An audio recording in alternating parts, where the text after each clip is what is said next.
And हमने पूरे के पूरे एक्ट का एक ओवरव्यू भी लिया था कि कंपनी जो फॉर्म हुई है या जो हमारा कंपनी लॉ है वो कैसे फॉर्म हुआ है, एंड जो कंपनी लॉ में डिफरेंट चैप्टर्स हैं उन चैप्टर्स के अंदर क्या क्या रिस्पेक्टिव हमारे पास लॉज दिए हुए हैं, किस किस चीज के बारे में वो लॉज हमें दिए हुए हैं, right. And with that we started with your section number 1।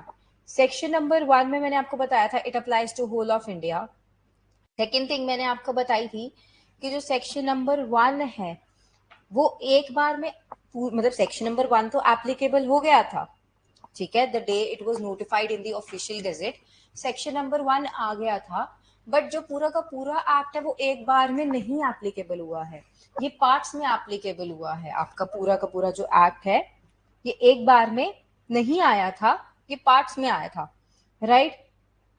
हमने इसके पार्ट में क्या किया था कि जो एक्ट का सेक्शन नंबर 1 है वो आया था 30th अगस्त 2013 को आपका। देन नेक्स्ट जो आपके 98 सेक्शंस तक it came into force on 12 सितंबर 2013। देन 143 सेक्शंस जो थे आपके वो आए थे 1 अप्रैल 2014 एंड सो ऑन। तो ऐसे ही आते रहे। आपका इंटायरली जो कंपनीज एक्ट है और कंपनीज एक्ट 1956 उसमें भी हमने डिफरेंस भी देखा था, ठीक है। मैंने आपको ये भी बताया था 1956 वाले एक्ट में कितने सेक्शंस थे, एंड जो आपका करंट एक्ट है that is your companies act 2013, इसमें आपके 470 सेक्शंस हैं, राइट। अब जो आपका कंपनीज एक्ट 2013 है, यानी आपका जो कंपनीज एक्ट 2013 है, इसमें कितने सेक्शंस हैं, कितने शेड्यूल्स हैं, कितने चैप्टर्स हैं everyone? Yes, it has 470 sections, it has 29 chapters, and how many schedules? 7 schedules are there under the Companies Act 2013, right? अब इतना तो डन हो गया। Then I told you while winding up the chapter कि हमारा एक portion अभी जो आपका चैप्टर नंबर सेक्शन नंबर 1 है उसका एक पोर्शन अभी बचा है, वो है एप्लीकेबिलिटी, कि ये एप्लीकेबल किस किस पे होता है।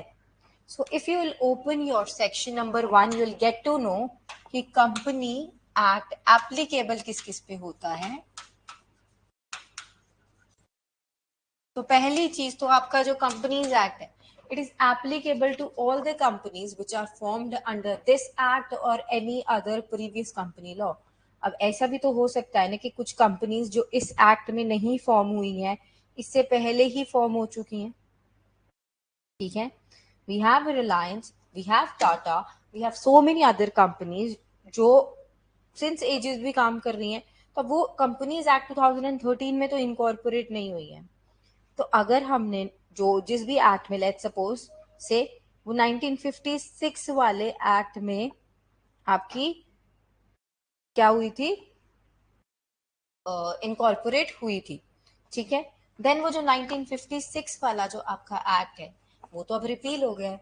अब इनको कौन गवर्न करेगा? 2013 वाला act. This is the first subsection, जो आपका first clause of this subsection, ठीक है, जो आपकी ये बात बताता है कि जो कंपनीज हैं which are incorporated under this act और any other previous company law, इन सब पे आपका companies act 2013 will be applicable. Is it clear or not, everyone?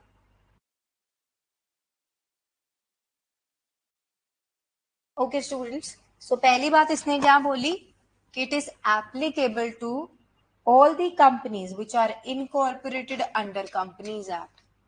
All the companies incorporated under Companies Act or any other previous company law.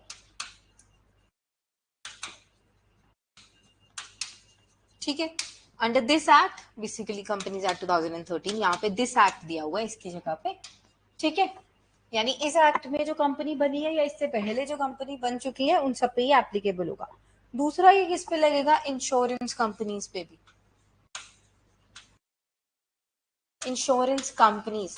लेकिन अगर insurance companies का जो respective special act है, that is insurance act 1938 या insurance regulatory and development authority act IRDA act 1999, अगर ये companies act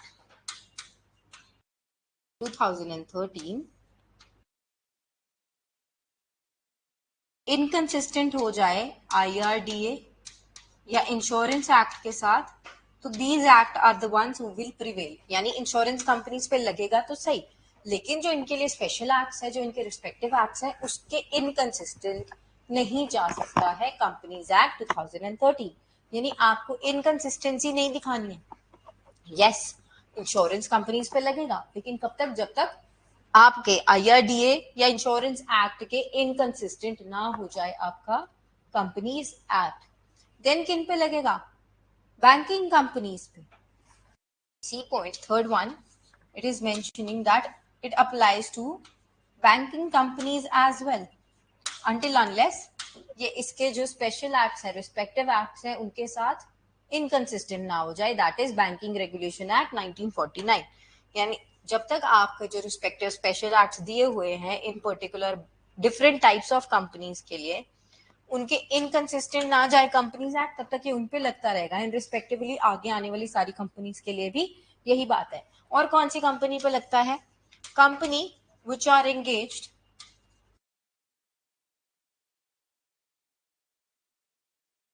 in the manufacturing and supply, यानी in generation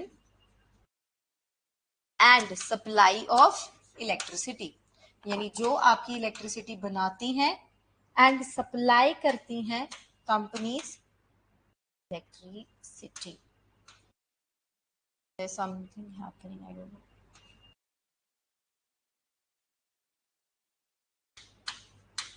ठीक है, I don't know, it's get stuck between, मतलब ऐसा थोड़ा थोड़ा बीच बीच में, in between it gets stuck, so थोड़ा सा I hope you are clear about this that it was electricity here। ठीक है, okay, so hope we are clear till here कि हमारा जो कंपनीज एक्ट है वो पहले तो उन कंपनीज पे लगेगा जो कंपनीज एक्ट 2013 में बनी है। देन कोई भी प्रीवियस कंपनी लॉ के अंडर जितना भी हम एवोल्यूशन में पढ़ के आए हैं, कोई भी कंपनी बनी है कंपनीज एक्ट 2013 उन पे भी अप्लाई होगा। दूसरी चीज हमने देखी, इंश्योरेंस कंपनीज पे अप्लाई होगा। थर्ड थिंग हमने देखी है, बैंकिंग कंपनीज पे अप्लाई होगा। फोर्थ थिंग हमने देखे, वो कंपनीज जो जनरेट करती हैं या सप्लाई करती हैं इलेक्ट्रिसिटी को। ठीक है, और इनके स्पेशल एक्ट के साथ आपका जो कंपनीज एक्ट 2013 है वो इनकंसिस्टेंट नहीं होगा। ठीक है, अगर इनकंसिस्टेंट हुआ तो special acts will prevail, right.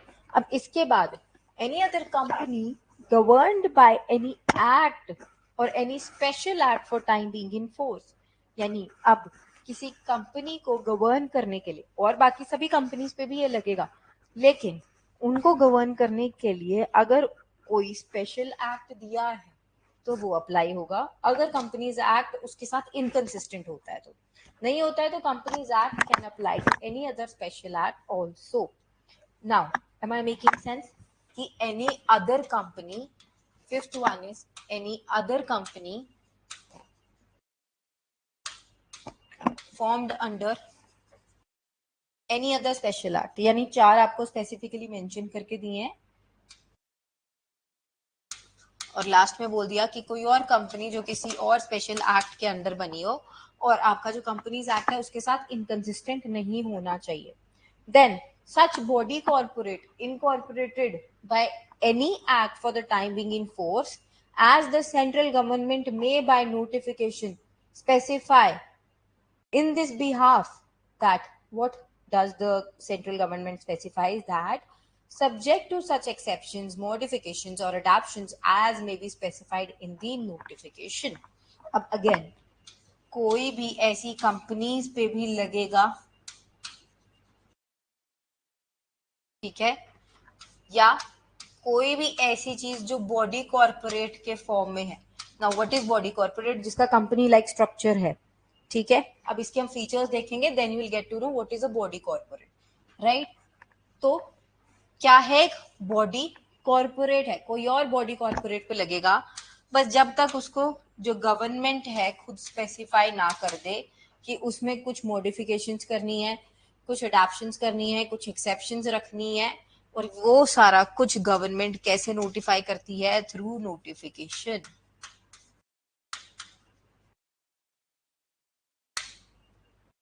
Right. So what all do we have here, यहां तक हमने क्या क्या किया कि हमारा जो कंपनीज एक्ट है वो किस पे लगता है, सारी की सारी companies which are formed under this act और any other previous company law, या फिर चलो आई स्टार्ट राइटिंग ओनली, ठीक है, to all companies. Second, insurance companies. Third, banking companies. Fourth, companies engaged in generation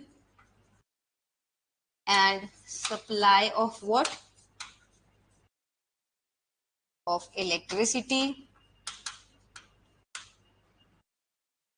Company formed under some special act.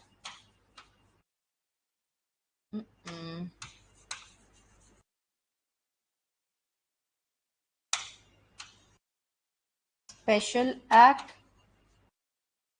Companies formed under some special act. And then last one was all those entities, body corporates भी included है इसमें, notified by central government. Is it clear हमारा companies act किस किस पे apply होता है? So with this we have completed our section number 1, right.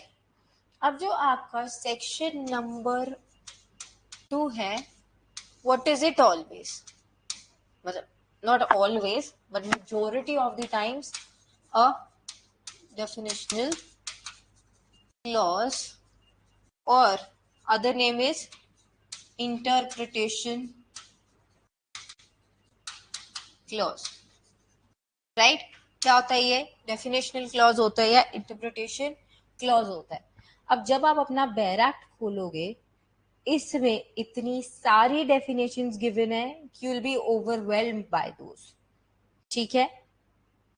यानी आपको टू द मतलब ऐसा टू स्टार्ट विद, सबसे पहले आपकी जो डेफिनेशन है वो है एवरेज प्रोस्पेक्टस की, देन अकाउंटिंग स्टैंडर्ड्स की इज द सेकंड डेफिनेशन, ठीक है। Then we have alter and alteration का meaning the third definition, then next fifth one is your articles, then associate company. अब ऐसे करते करते आपको बहुत सारी डेफिनेशंस गिवन है literally, but for now what do you have to focus on is the definition of company सबसे पहले, ठीक है। ऐसा नहीं है हम सारी definitions करेंगे नहीं, बिल्कुल करेंगे, but with the respective field। मान लो जब हम प्रोस्पेक्टस के बारे में पढ़ेंगे तब हम प्रोस्पेक्टस रिलेटेड सारी डेफिनेशंस करेंगे, ठीक है। अभी हम कंपनी के बारे में पढ़ रहे हैं तो कंपनी रिलेटेड कर ले पहले डेफिनेशंस।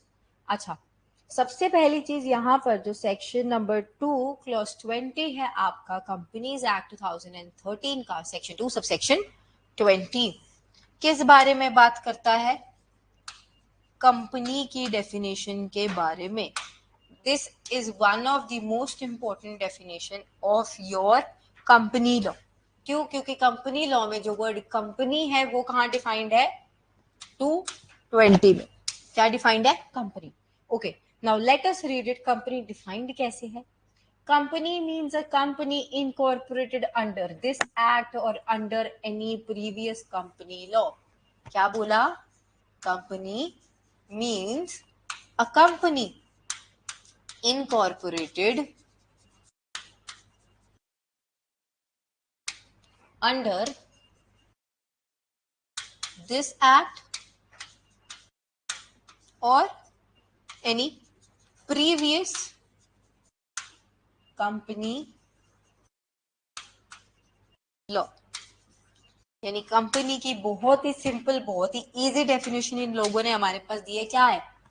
कंपनी एक कंपनी है जो इनकॉर्पोरेट हुई है या तो कंपनीज एक्ट 2013 में या any other previous company law. अब उसमें 1956 वाला एक्ट भी इंक्लूडेड है, उससे पहले वाले सारे एक्ट्स भी इंक्लूडेड हैं। यानी आपकी कंपनी जो कंपनीज एक्ट 2013 में या उससे पहले किसी प्रीवियस कंपनी लॉ में बनी है तो वो क्या है? एक कंपनी है, राइट? देन आपकी company guaranteed by shares, company guaranteed company limited by shares, company limited by guarantee, that is given under 21 and 22, right? The next definition है आपके लिए जो important है, that is your board की definition. Now, what is a board? Though we'll be covering it further also, but for now, just what is board? It is covered under section 2 subsection 10. Board क्या है? In relation to the company means collective body of the directors of the company. Board of directors और board क्या है? Board of directors और board क्या है? In relation to the company, यानी company के रिलेशन में क्या चीजें हैं ये? Collective body of directors of the company. Collective body of the directors of a company। यानी एक कंपनी के जो डायरेक्टर्स हैं उनकी कलेक्टिव बॉडी क्या है? आपकी बोर्ड ऑफ डायरेक्टर्स है, राइट? अच्छा, अब हम यहाँ पे पढ़ रहे थे कि बॉडी कॉर्पोरेट क्या होता है, राइट? अभी आपकी डेफिनेशन में सेक्शन 1 में आया था बॉडी कॉर्पोरेट। तो बोर्ड के बाद आपकी नेक्स्ट डेफिनेशन क्या है? Body corporate. I am hoping all of you are making notes, क्योंकि उसके बिना आपको समझ नहीं आएगा। और कॉर्पोरेशन मतलब अंडरस्टैंडिंग पर्पस के लिए फाइन है, नोट्स पर्पस आपके मतलब एग्जाम में लिखने के लिए, ठीक है? सो कीप मेकिंग नोट्स साथ में। Now we have body corporate और कॉर्पोरेशन। आपका सेक्शन नंबर 2 सब सेक्शन 11 इसे डिफाइन करता है। इसमें क्या लिखा है? includes a company incorporated outside India but does not include a cooperative society registered under any law relating to cooperative societies, any other body corporate not being a company as defined in this act, which the central government may by notification specify in this behalf. अब simple सी एक definition दी हुई है यहाँ पे। इनका कहने का मतलब क्या है कि बॉडी कॉर्पोरेट में कंपनी तो इंक्लूड होएगी जो इंडिया में बनी है, बट इसके अलावा क्या क्या? It also includes company incorporated outside India, यानी एक फॉरेन कंपनी आपकी इसमें इंक्लूड होती है। बट इन्होंने क्या बोला है? डज नॉट इंक्लूड, यानी minus sum cooperative society.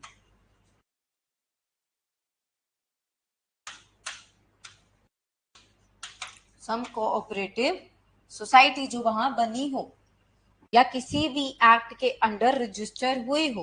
What was the wording? It said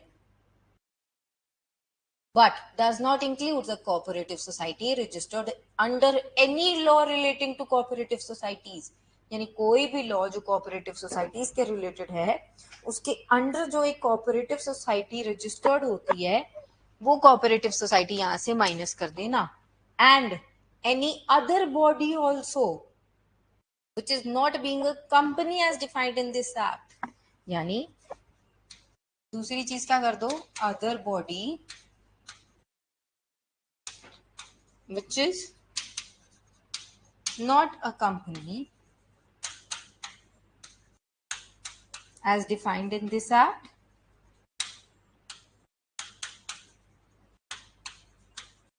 या कोई भी other body which the CG by notification modifies, मतलब कोई भी ऐसी बॉडी भी जिसको सेंट्रल गवर्नमेंट ने खुद रिमूव कर दिया हो from the definition of body corporate. अब आपको समझ आया बॉडी कॉर्पोरेट क्या है? कंपनी लाइक स्ट्रक्चर या कंपनी इटसेल्फ ओनली, चाहे तो वो इंडिया में इनकॉर्पोरेटेड हो चाहे आउटसाइड इंडिया इनकॉर्पोरेटेड हो, बट उसमें एक कोऑपरेटिव सोसाइटी नहीं आती है, चाहे किसी भी लॉ में आपके उसे रजिस्टर करवाया गया हो, या कोई भी और बॉडी कॉर्पोरेट नहीं आती है जिसे आपके सेंट्रल गवर्नमेंट ने नोटिफिकेशन के थ्रू रिमूव किया हो। Right, clear now? Then some basic definitions like books and papers, books of accounts. Yeah.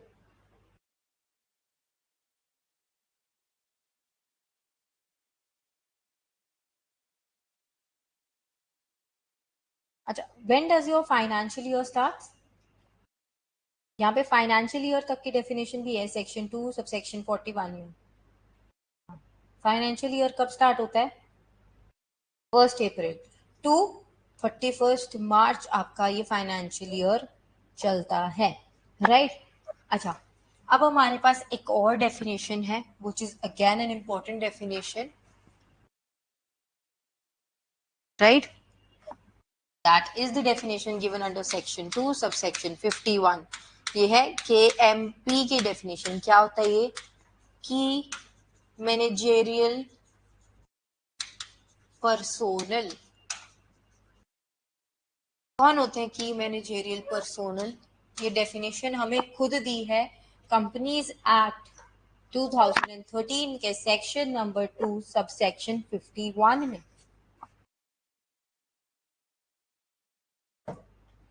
So, section 2 subsection 51, let us read the bare language first। क्या बोल रहे हैं ये? In relation to the company means, company के relation में KMP कौन होते हैं?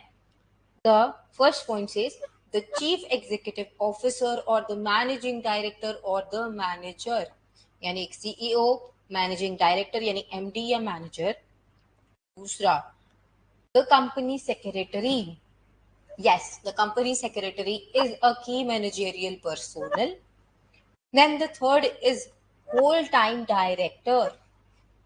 Then fourth is CFO, Chief Financial Officer, and fifth one, such other officers not more than one level below the directors who is in whole-time employment and designated as KMP by the board।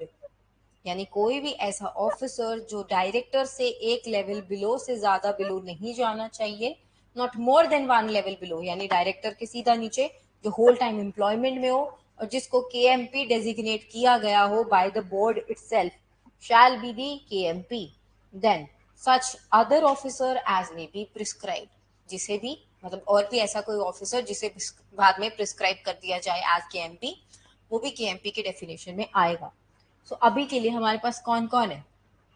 First one is our CEO, MD और manager. Second one was a CS, ठीक है। Then third one was whole time director, right? The whole time director। And the fourth one, CFO। Fifth one, other officer not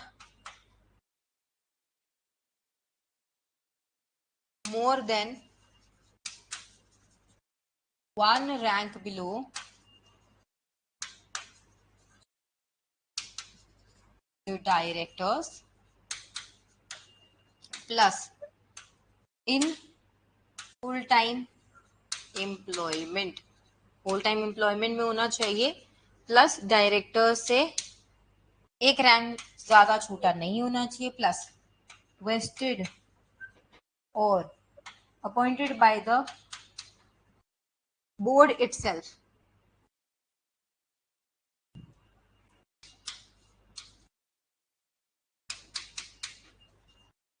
as KMP, जिसे board ने खुद KMP चुना हो. And the last one is other officers as may be prescribed.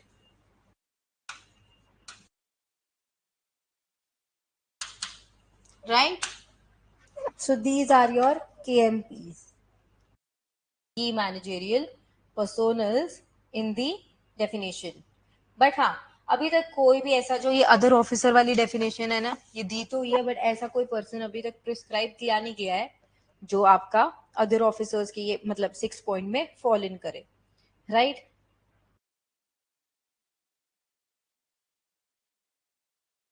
Then इन्हीं की definition आगे दी है, MD वगैरह की डेफिनेशन दी है.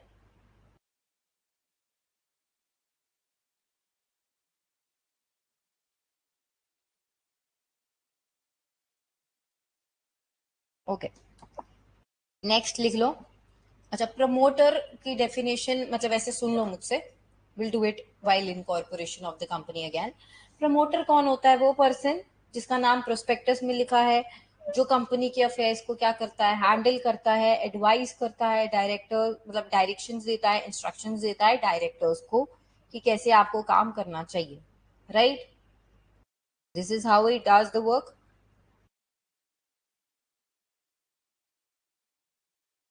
ओके,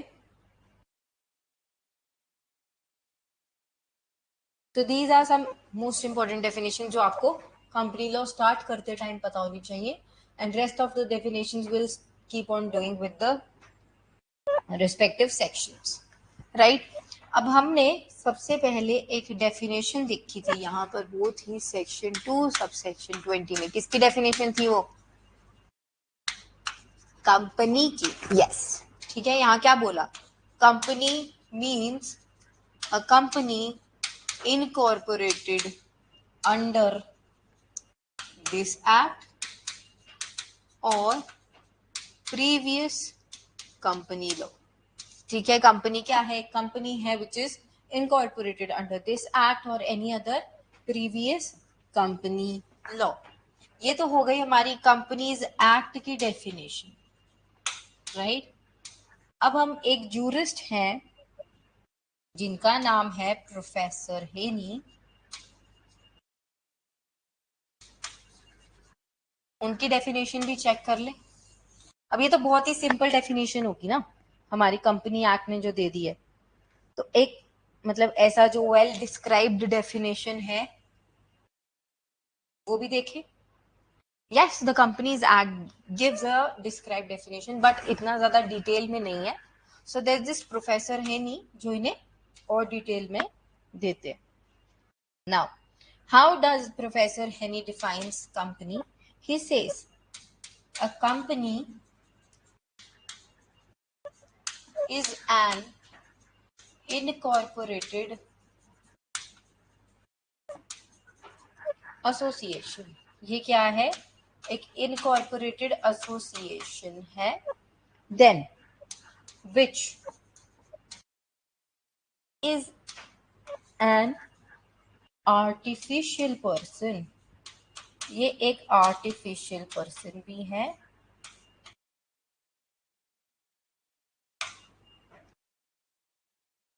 Having a separate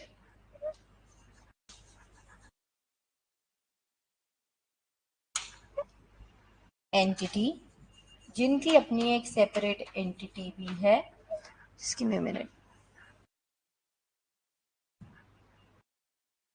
ठीक है, जिनकी अपनी एक सेपरेट एंटिटी भी है, प्लस विद परपीचुअल सक्सेशन. अब ये परपीचुअल सक्सेशन क्या होता है? Will discuss that also. Right? And a common seal. This was the definition given by Professor Haney. How does he says it? A company is an incorporation. Incorporated association. यानी एक company क्या है? एक incorporated association है जो incorporated है. अब incorporated यानी जो कंपनी लाइक स्ट्रक्चर में फॉर्म्ड है. So company is an incorporated association is the first thing that he mentions. Then further what he mentions, which is an artificial person. So this is the second feature of company that he says कि company क्या है. सबसे पहले तो एक incorporated association है. Association यानी लोग इकट्ठे आते हैं और इनकॉर्पोरेट हो रहे हैं. इनकॉर्पोरेट यानी कंपनी लाइक स्ट्रक्चर बना रहे हैं. देन जो एक आर्टिफिशियल पर्सन भी है, यानी ये जो इनकॉर्पोरेशन बना रहे हैं ये आर्टिफिशियल पर्सन का काम भी करेगी. हैविंग अ सेपरेट एंटिटी, जिसकी अपनी एक सेपरेट पहचान भी है. देन विद परपेचुअल सक्सेशन, अब ये परपेचुअल सक्सेशन भी है यानी अपनी एक पहचान है, और परपेचुअल सक्सेशन जो मरती नहीं है until unless liquidated.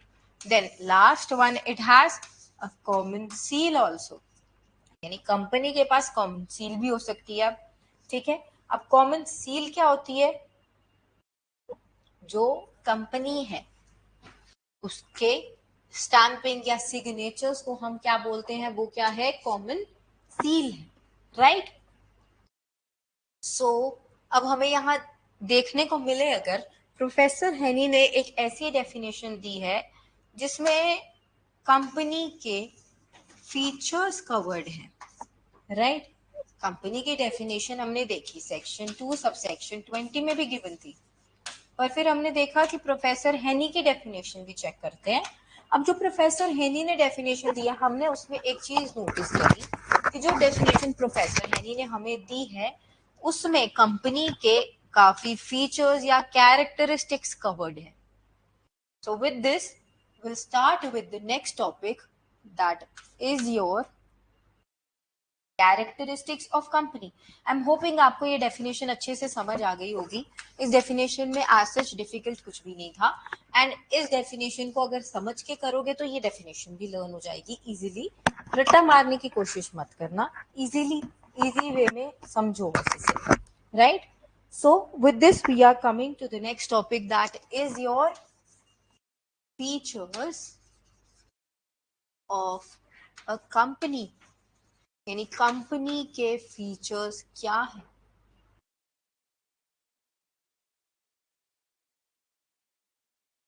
ठीक है. सो फर्स्ट वन इज, जब भी आप कंपनी बनाते हैं आप क्या बना रहे हैं? एक सेपरेट लीगल आइडेंटिटी फॉर्म कर रहे हैं. So it's first feature is separate legal entity. Separate legal entity. अब इसे अगर हम थोड़ा सा ब्रेक डाउन करके पढ़े, सेपरेट का मतलब क्या होता है? अलग. लीगल मतलब लॉ की नजरों में. एंटिटी मतलब पहचान. यानी कंपनी की अपनी एक पहचान बन जाती है.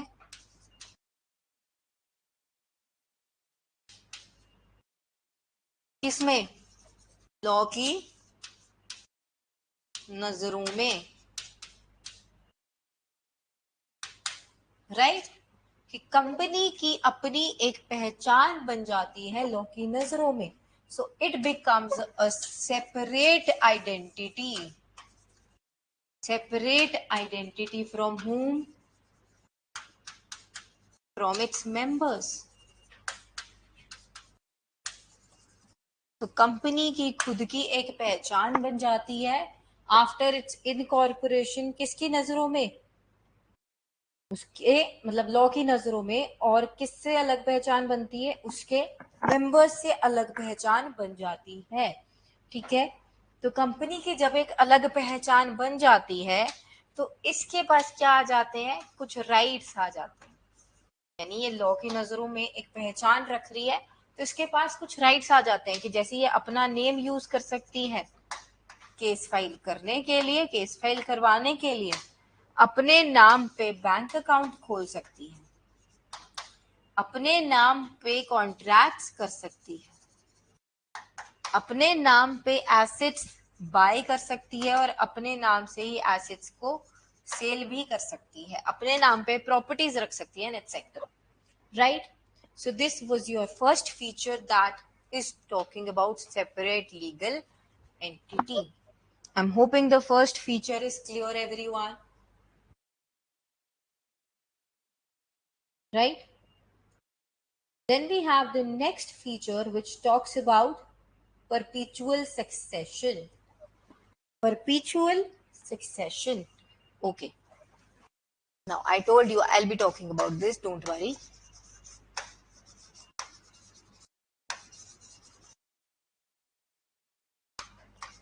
अब ये परपीचुअल सक्सेशन क्या होती है मैम?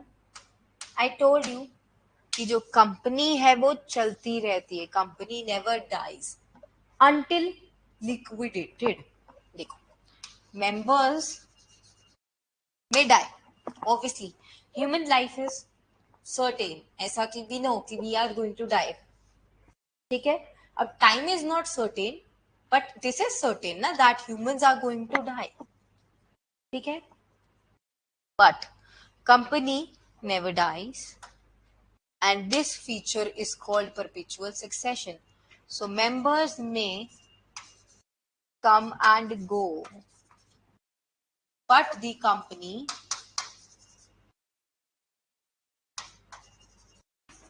goes on forever.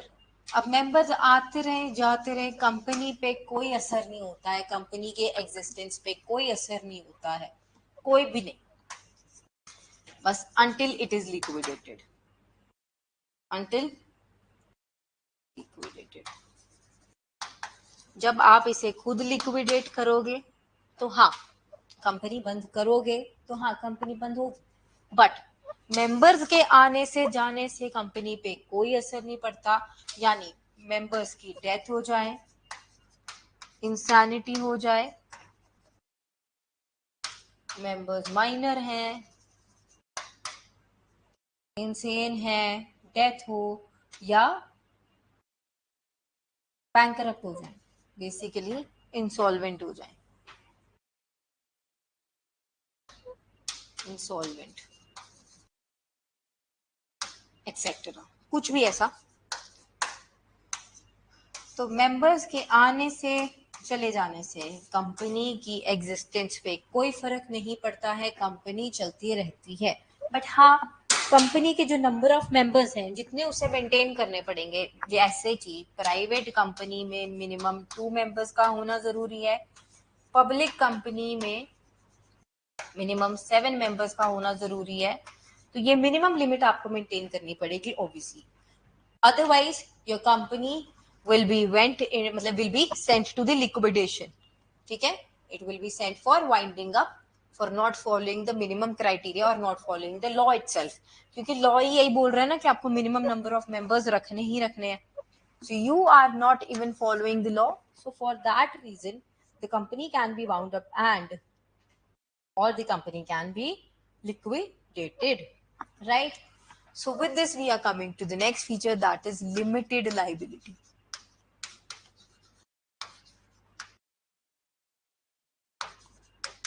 अब लोग कंपनी बनाते ही क्यों हैं? इसी फीचर के. क्यों? क्योंकि देखो पहले क्या होता था, पार्टनरशिप होती थी, पार्टनरशिप में क्या होता था कि जितने भी राइट्स एंड लाइबिलिटीज हैं सारे के सारे आपके होंगे. लेकिन कंपनी के आने से क्या हुआ कि जितने के शेयर्स या जितने पैसे आपने उसमें इन्वेस्ट किए हैं उसमें जितना तो पे कर दिया उतना तो फाइन, जितना शेयर्स पे करना बाकी है, ठीक है, जितना उन्होंने कॉल करवा लिया था उतना आपने पे भी कर दिया, राइट? अब मान लो ये शेयर की amount let suppose was 10 rupees, they have only called 6 rupees out of it, अभी भी 4 रुपीज बचे हैं, तो they can only call for this 4 rupees only. So आपने जितने के शेयर्स खरीदे हैं, जितने का आपने इन्वेस्टमेंट किया है, आपकी लाइबिलिटी उतनी ही आती है, उसके ऊपर आपसे एक पैसा भी नहीं लिया जा सकता. Is called limited liability.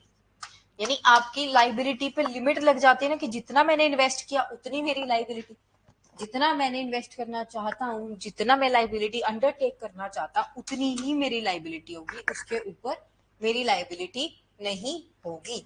So this is the feature of limited liability. Is it clear or not? अब आपकी लिमिटेड जो ये कंपनीज होती हैं, लिमिटेड बाय गारंटी भी होती हैं, लिमिटेड बाय शेयर्स भी होती हैं। लिमिटेड बाय गारंटी में आप क्या करोगे, गारंटी लोगे कि मैंने इतना इन्वेस्ट करना है, after the company is being wound up, ठीक है, तो उतने पैसे आपको लाने पड़ेंगे, ठीक है। एंड जैसे जो लिमिटेड बाय शेयर्स होती है, ऑब्वियसली उसमें तो शेयर्स इन्वॉल्व होते हैं। Then there's also a thing called unlimited liability also, unlimited liability company also, ठीक है, not very famous but होती है। तो उसमें क्या होती है, अनलिमिटेड लाइबिलिटी होगी। फिर तो मैम हमने लिमिट कंपनी बनाई ही क्यों। सो बेसिकली आपकी अनलिमिटेड लाइबिलिटी कंपनी वो होती है जिसमें लाइबिलिटी अनलिमिटेड है। सो बेसिक फीचर जिसके लिए लोग कंपनी खोलते हैं वो फीचर को अवेल नहीं कर पाते हैं फॉर वेरियस रीजंस देयर, ठीक है। So don't get into these many technicalities for now. जैसे जैसे हमारा कोर्स आगे बढ़ेगा आपको ये सारा कुछ समझ आने लगेगा खुद ब खुद ही, ठीक है। अभी के लिए बस इतना समझ लो कि कंपनी को खोलते ही क्यों है, लिमिटेड लाइबिलिटी का फीचर लेने के लिए, क्योंकि लिमिटेड लाइबिलिटी देती है आपको, आपने जितना इन्वेस्ट किया या जितना इन्वेस्ट करना चाहते हैं उतनी ही आपकी लाइबिलिटी होगी, ये फीचर ये बात बोलता है। इज इट क्लियर, राइट, ठीक है। So with this we'll be moving to the next feature, that is artificial legal person। Company क्या है, आर्टिफिशियल लीगल पर्सन है। क्या है, आर्टिफिशियल लीगल पर्सन है। अब आर्टिफिशियल लीगल पर्सन यानी आर्टिफिशियल का मतलब क्या होता है, जो चीज असली नहीं है। Legal law related, person is इंसान, यानी जो इंसान लॉ की नजरों में है लेकिन वो असली इंसान नहीं है। यानी हम लोग क्या है, नेचुरल पर्सन है, ये नॉन नेचुरल पर्सन होती है। यानी जो आपकी कंपनी है वो एक इंसान की तरह बन तो जाती है, पर्सन लाइक होती है, but what person like, an artificial one. अब हाउ, इसको देखा नहीं जा सकता, इसे छुआ नहीं जा सकता है, इससे आप बात नहीं कर सकते हो कंपनी से, बट हाँ इसके नोटिस होते हैं, उसके थ्रू आप कम्युनिकेशन कर सकते हो। कंपनी के पास इंसानों जैसे राइट्स तो आते हैं, लाइक मैंने आपको पहले भी बोला था कि कंपनी के पास अपने नेम, मतलब अपना नेम होता है जिसके अंडर वो वेरियस कॉन्ट्रैक्ट्स कर सकती है, वेरियस मतलब अकाउंट्स खोल सकती है, एसेट्स को अपने अंडर होल्ड करके रख सकती है उस नेम पे, लोन्स रेज कर सकती है, इनकर कर सकती है लाइबिलिटीज को, या कुछ भी मतलब इंजॉय कर सकती है कॉन्ट्रैक्ट मेकिंग या ऐसा कुछ जैसे एक नॉर्मल पर्सन करता है। बट हम इसे मतलब नेम को यूज करके केस फाइल भी कर सकते हैं, करवा भी सकते हैं, बट व्हाट, ना तो हम इसको जेल भेज सकते हैं, ना इसे देख सकते हैं, ना इसे छुआ जा सकता है, ना इसको पढ़ाया जा सकता है। मतलब एक नॉर्मल पर्सन जो जो जो काम कर सकता है खुद ब खुद, वो काम ये नहीं कर सकती है। अब हमने कॉमन सील की बात भी की थी, कंपनी के पास कॉमन सील होती है लेकिन ये अपने आप उस कॉमन सील को यूज भी नहीं कर सकती, क्यों, क्योंकि it does not has hands, naturally hands नहीं है इसके पास, ठीक है। यानी ये काम तो करती है लेकिन ये ह्यूमन एजेंसी के थ्रू काम करती है। इट कम्स विद योर मतलब to your next feature, that is human agency.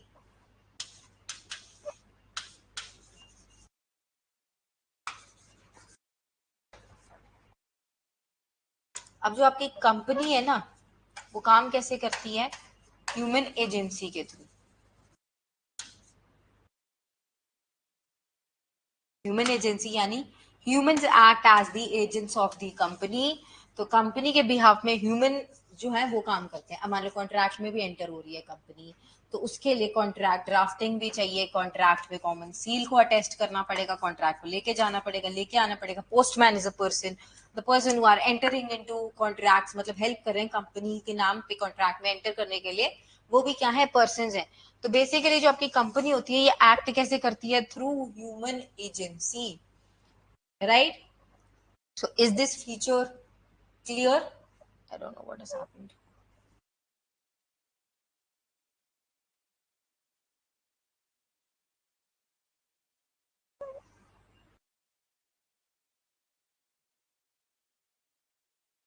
Okay, right, ठीक है। तो हमने ह्यूमन एजेंसी भी कर ली। अच्छा, अभी मैं कॉमन सील की बात कर रही थी, तो आपका नेक्स्ट फीचर लिख लो, that is your common seal. अब कॉमन सील भी होती है एक कंपनी के पास। अब ये कॉमन सील क्या होती है? कॉमन सील होती क्या है? कॉमन सील क्यों देते हैं कंपनी को? देखो, अभी अभी हम पढ़ के आए हैं। क्यों? क्योंकि कंपनी एक नेचुरल पर्सन तो है नहीं है, it is an artificial person. Artificial person है, नेचुरल पर्सन नहीं है, आर्टिफिशियल पर्सन है। अब इसने कॉन्ट्रैक्ट में एंटर होने के लिए साइन तो करने पड़ेंगे, but it can not sign. So sign की जगह पे इसके लिए क्या होती है? Common seal. Common seal acts as the signatures of the company. और जो कॉमन सील है ना, वो इस चीज का सिग्निफिकेंस है, या सॉरी वो है, मतलब साइन है या सिंबल है। किस चीज का साइन या सिंबल है? कि जो कंपनी है वो इनकॉर्पोरेट हो गई है, कंपनी बन चुकी है। ठीक है, कंपनी बन जाएगी तभी उसके पास कॉमन सील हो सकती है, नहीं तो कॉमन सील नहीं होगी। लेकिन अच्छा, एक और बात, कॉमन सील रखना मैंडेटरी नहीं है कंपनी के लिए। It is not mandatory. ठीक है, आपकी मर्जी है कि आपको कॉमन सील रखनी है तो आप रख लीजिए, नहीं रखना चाहते तो मत रखिए, right? Then next comes a case law. ठीक है, अब इसका one of the most famous जो केस लॉ है हमारे पास, that is Salomon versus Salomon का केस लॉ। अच्छा, what is Salomon versus Salomon का case law? Anybody who have heard of this case, Salomon versus salmon?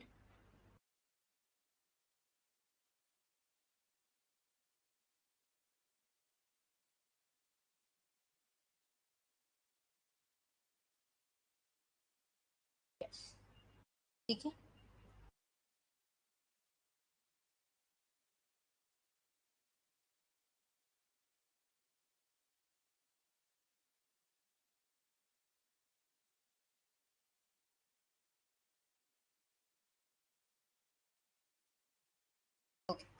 the case is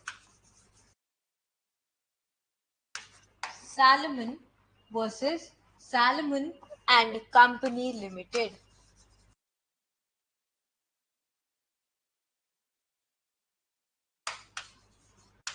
क्या case है?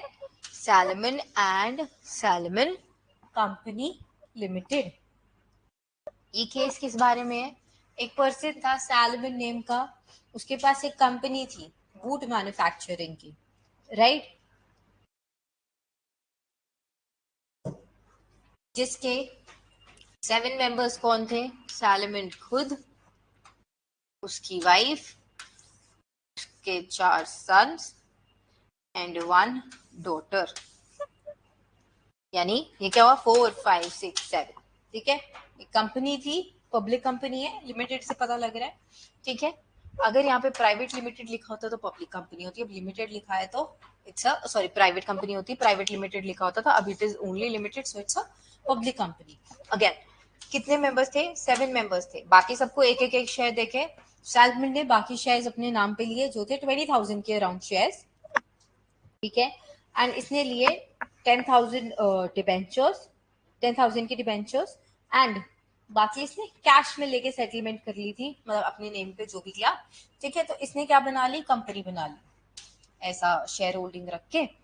तो अब यहाँ पे जो सैलमन है, सैलमन ने एक कंपनी बना ली है जिसका नाम है salmon and company limited, right? इसने ये जो कंपनी बनाई है, अब कंपनी बन चुकी है, that too a public company. अब अगर कंपनी बन गई है तो कंपनी के अभी अभी हमने कुछ फीचर्स किए थे, जिसमें एक फीचर क्या था? सेपरेट लीगल एंटिटी का फीचर। क्या फीचर था? सेपरेट लीगल एंटिटी का फीचर, जो क्या बोलता है कि कंपनी एंड उसके जो मेंबर्स हैं वो अलग अलग है, कंपनी की सेपरेट लीगल आइडेंटिटी है, कंपनी की अपनी एक पहचान है।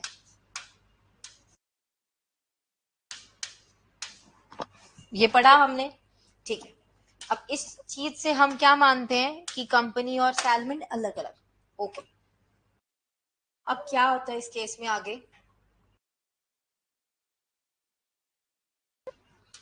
जो बिजनेस है it went into difficulties now, ठीक है। अब एज यूजुअल वो बिजनेस की जो एसेट्स हैं वो बहुत कम हो जाती हैं और बिजनेस की जो लाइबिलिटीज हैं वो काफी बढ़ जाती हैं, तो बिजनेस को बंद करना पड़ रहा होता है, right. So the business went into liquidation, क्योंकि ट्रेड डिप्रेशन आया उसके कारण जो बिजनेस है इट वेंट इनटू डिफिकल्टीज, तो इनको बिजनेस बंद करना पड़ गया। अब जो बिजनेस है उसके पास मात्र, हम इसे ऐसे समझेंगे कि 6,000 रुपए बचे। बिजनेस के पास जो एसेट्स बची थी वो 6,000 की थी, और बिजनेस में जो, एक मिनट,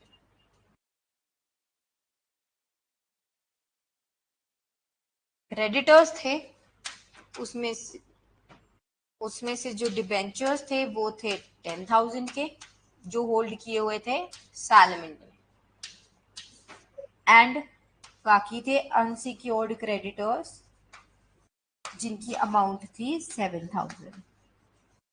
दोबारा बताती हूँ, इसकी एसेट्स बहुत कम हो गई, लाइबिलिटीज बढ़ गई। अब इनके पास लेट्स सपोज बचे हैं सिर्फ 6,000 टू अंडरस्टैंड द केस, और जो सैलमन है उसने डिबेंचर्स होल्ड किए हैं 10,000 के, एंड अनसिक्योर्ड क्रेडिटर्स हैं 7,000, यानी ऑन एंड ऑल 17,000 की लाइबिलिटीज तो हमें यहीं दिखी, और भी होंगी, ठीक है। अब वाइंडिंग अप के टाइम पे जब पे बैक करना था तो क्या बोला सैलमन की, मेरे पास डिबेंचर्स हैं तो ये जो पेमेंट है 6,000 की ये मेरे पास ही रहेगी।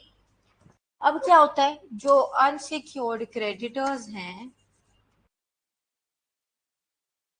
वो कहाँ चले जाते हैं, कोर्ट में। कोर्ट में क्या बोलते हैं, कोर्ट में जाके कि सैलमन हमारे साथ फ्रॉड करना चाहता है। सैलमन की तो खुद की कंपनी है, सैलमन ने खुद की कंपनी बनाई, अब हम लोग तो बाहर से हमारे पैसे देने के बजाय सैलमन क्या कर रहा है, खुद के पास पैसे रख रहा है बचे हुए, राइट। अब इस बात पे कोर्ट क्या कह रहा है कि जो सैलमन है वर्सेस जो सैलमन एंड कंपनी लिमिटेड है, इनकी सेपरेट लीगल आइडेंटिटीज हैं। हम सैलमन को और उसकी कंपनी को अलग अलग पहचान देते हैं। सैलमन एक नेचुरल पर्सन है, जबकि उसकी जो कंपनी है वो एक आर्टिफिशियल पर्सन है। इन एडिशन टू इट क्या बोला कोर्ट ने कि सैलमन ने डिबेंचर्स होल्ड किए थे उस कंपनी में, जो क्या होते हैं, सिक्योर्ड लोन्स होते हैं, और यानी वो एक सिक्योर्ड क्रेडिटर है जिसमें उसको हमें पहले प्रायोरिटी देनी पड़ेगी पे बैक करते time. So priority shall be given to secured creditors over unsecured creditors. तो यहाँ पे जो हम पेमेंट करेंगे सैलमन को, it is a valid payment and that is no case of fraud, as company of Salmon, that is Salmon and Company Limited, and Salmon himself are two different persons, they are not one and same, and this is the benefit of opening a company, that you and company become two separate legal identities। Otherwise क्या होता, अगर company ना खोली होती तो उसको पहले बाहर वालों को पैसे देने पड़ जाते, right. So this is one of the feature or one of the case where Salmon got the benefit of opening a company through its separate legal identity. So this is a feature or say a benefit provided by opening a company to Salmon, right? So this is another case. This is one case which is related to your teachers, right? Then there is this another case, Lee versus Lee Air Farming Limited. Lee versus Lee air farming limited में क्या था? ली क्या था? एक pilot था। ली क्या था? एक पायलट था, ठीक है? He was piloting, right? अब इसके दिमाग में आया कि मैं एक कंपनी बनाता हूँ मेरे नाम पे। इसने बनाई ली एयर फार्मिंग लिमिटेड। इसमें इसने 99% या 99 शेयर्स का वो खुद के नाम पे रखे हैं और एक शेयर दिया दूसरे पर्सन को, ठीक है? इसने 99 शेयर या 99% ऑफ द शेयर्स अपने नाम पे रखे और सिर्फ एक शेयर दिया था बाहर, राइट? यानी wholly and solely Lee was the one managing this company. Now उसी कंपनी के अंदर डॉक्यूमेंट्स में ली ने खुद को अपॉइंट कर लिया as a pilot, right? Company में खुद को ली ने अपॉइंट किया, खुद से अपॉइंट किया, खुद की ही कंपनी में ली ने as a pilot. Now one day when he was piloting, he died. What happened? He died. One day when he was piloting, he died. Now, जो ली की वाइफ है विडो, वो आती है कंपनी के पास, कंपनी को बोलती है मुझे एम्प्लॉय कंपनसेशन के अंडर ली की डेथ के लिए, बिकॉज वो कंपनी का काम करते हुए मरा था, तो मुझे क्या चाहिए? एम्प्लॉय वेलफेयर की स्कीम के अंडर कंपनसेशन चाहिए, ठीक है? अब कंपनी क्या कहती है? देखो, ली ने 99% या 99% से भी ज्यादा एज एन सिर्फ एक शेयर दे रखा था बाहर, बाकी सारे शेयर्स उसी के नाम पे थे, तो Lee was not an employee of the company. Lee was not an employee of the company, तो हम आपको ये एम्प्लॉय बेनिफिट स्कीम का बेनिफिट तो नहीं दे पाएंगे, क्योंकि जो ली था वो आपका मतलब वो हमारा एम्प्लॉय था ही नहीं, तो ओनर था कंपनी का पूरा, तो वो तो एम्प्लॉय था ही नहीं। Now what happens? This wife goes to the court. Court में ये बोलती है कि मुझे बेनिफिट चाहिए एम्प्लॉय बेनिफिट स्कीम के अंदर, क्योंकि मेरे जो हस्बैंड है ली, वो उनकी डेथ हुई है while piloting for the company and he was acting as an employee of the company. Now, what did court say here?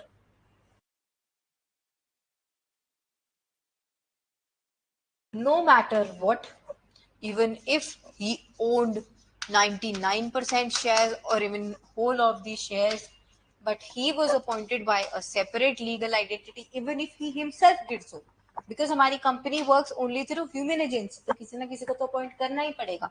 So even if ली ने खुद से ही क्यों ना किया हो, but he was appointed by the company in this case, so he will be considered an employee of the company, and hence the wife of or the widow of Lee should be given the benefit under the employee benefit scheme, right?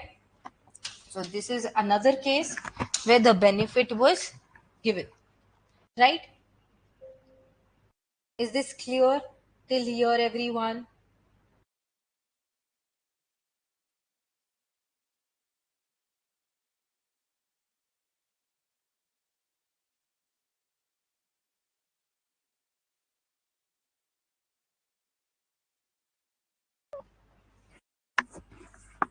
Okay, I hope this is. Then the last case for the day is Makora versus Northern Assurance Company Limited. Sorry, Northern Assurance. Yes. Makora versus Northern Assurance Company Limited, ठीक है? अब ध्यान से सुनो case के fact क्या है। मकोरा एक पर्सन है जिसके पास एक टिम्बर फैक्ट्री थी। टिम्बर फैक्ट्री के लिए उसने क्या किया, एक कंपनी खोल दी और उसी कंपनी के नाम पे ये सारे टिम्बर्स को ट्रांसफर कर दिया। ठीक है, यानी अब ये काम कर रहा है कंपनी फॉर्म में, राइट। अब मकोरा ने इन टिम्बर्स को बचाने के लिए अपने नाम पे एक इंश्योरेंस लिया। टिम्बर्स में आग लग जाती है, डिस्ट्रॉय हो जाते हैं, तो उसने क्या किया, अपने नाम पे एक इंश्योरेंस लिया। अब क्या हुआ, timber got destroyed by fire. क्या हुआ, timber got destroyed by fire. Fire लगी और टिम्बर गॉट बर्न, सो टिम्बर गॉट डिस्ट्रॉयड। अब मकोरा क्या गया, इंश्योरेंस क्लेम लेने, लेकिन इंश्योरेंस कंपनी ने मना कर दिया कि हम तुम्हें क्लेम नहीं दे सकते। मकोरा कोर्ट गया, कोर्ट ने केस देखा, कोर्ट ने भी मना कर दिया कि बेटा आपको क्लेम नहीं मिल सकता। अब ये क्या हो रहा है, मकोरा क्लेम क्यों नहीं ले सकता, क्योंकि company and Makora are two different persons. If you would have heard properly, I said Makora ने अपने नाम पे इंश्योरेंस लिया कंपनी के लिए, टिम्बर के लिए, लेकिन टिम्बर तो कंपनी की थी, तो इंश्योरेंस भी कंपनी के नेम पे होना चाहिए था। तो जब इसके गुड्स ही नहीं जले तो इसको इंश्योरेंस मिलेगा भी नहीं। गुड्स तो कंपनी के जले, which is itself is a separate legal identity now after incorporation. वो अलग पहचान रखती है, अलग आर्टिफिशियल पर्सन है, तो उसको मिलेगा ना कंपनसेशन, आपको कोई कंपनसेशन नहीं मिलेगा। So here in this case the benefit of separate legal identity could not be taken and it was मतलब ऐसा held as a loss to Makora and Makora was not given the claim.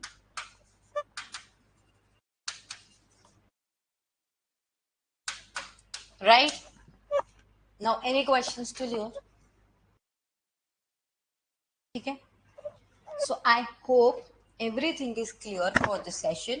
What we have covered some most important as our definitions. Then we have covered the definition of company law today.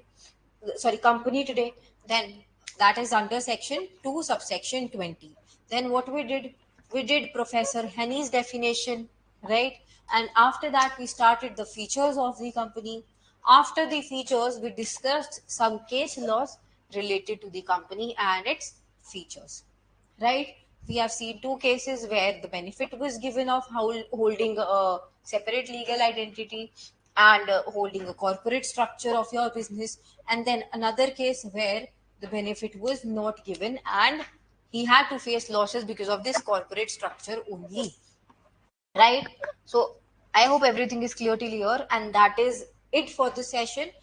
Next, after this, we would be covering in your upcoming sessions, right?